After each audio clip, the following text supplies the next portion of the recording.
Good evening and welcome to our breaking news bulletin.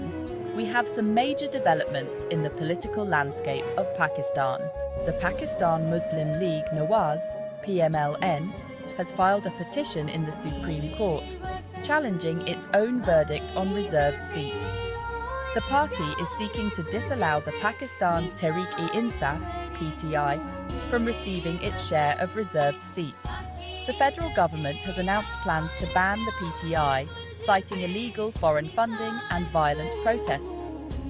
Information Minister Ataullah Tarar made the announcement, blaming PTI for receiving funds from illegal sources. Segment 3. Shah Mahmood Qureshi indicted. PTI leader Shah Mahmood Qureshi has been indicted in a case related to the May 9th riots. Qureshi was brought to court from a Diyala jail and charged with arson and other offences. Segment 4. Market rally.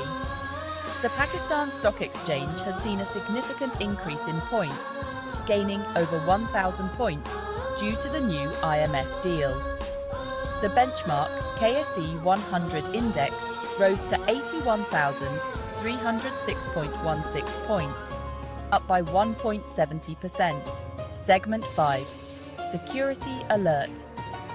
Security forces have thwarted a terrorist attack in Peshawar, Khyber Pakhtunkhwa. The attack was targeted at the cantonment board Banu, but was foiled by the security forces. That's all for now. Thank you for watching. We'll keep you updated on all the latest developments.